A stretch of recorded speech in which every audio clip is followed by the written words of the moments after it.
what were some of your early memories in terms of being out there and sort of facing some of these? I mean, did you perceive them as challenges, or was it just a really good time?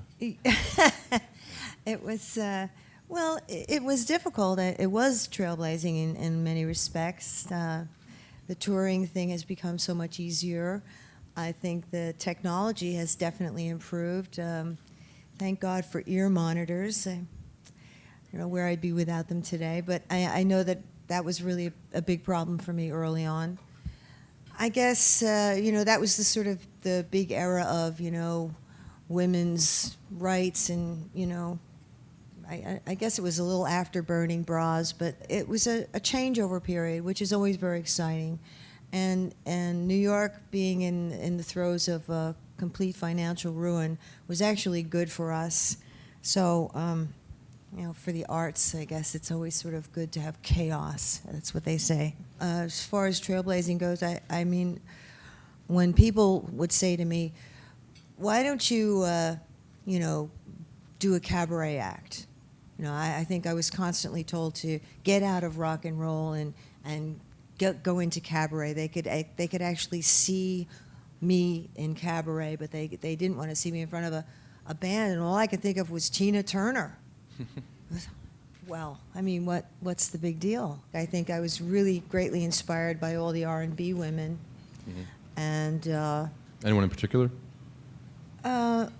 I think all of them, really. I think I was pretty wide open about it. I don't think I really narrowed my focus at any time. So, tell us a little bit about some of your early mentors, your early influences, both I think personally and creatively, from the early days. Before Blondie, before Max's.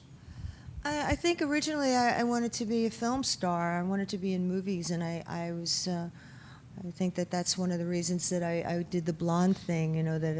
The silver screen and all of the, the bleached out women that were so hot and had that, that glow, on film that really inspired me as a visual. In music, I felt always very fortunate to be, a part of the metropolitan area and such great radio stations that I could hear all kinds of music and that they were really a big part of my life. And late at night, I can remember tuning into people like Georgie Hudson and, people like that from Newark, all the little Newark stations that were so great. And, of course, then later on, ABC, how it became so powerful. And sure. When you came, in the late 70s, when Blondie finally really broke through on a massive level, who were you looking to for sort of guidance and leadership at that time? Who were your mentors and who really kept you sort of moving in the right direction? Because you suddenly, you'd put out a couple of albums and, you had some success here and there, but then, I think it was in '78 when Blondie really just broke internationally. Yeah, I think it was a combination of things. We had, went over to Chrysalis and we started working with Mike Chapman, and I guess it was a more concerted effort at promotion.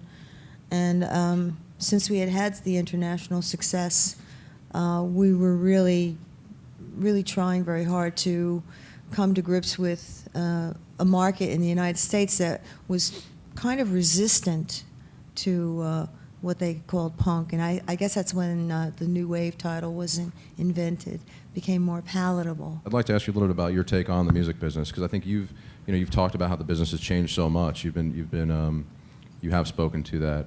What do you see as the path now? I mean, if you were starting out as Blondie in 2008, what would that look like? Where would you go? How would you handle that, do you think? I don't know. I think that might be impossible for me to really say. Mm-hmm. I think that.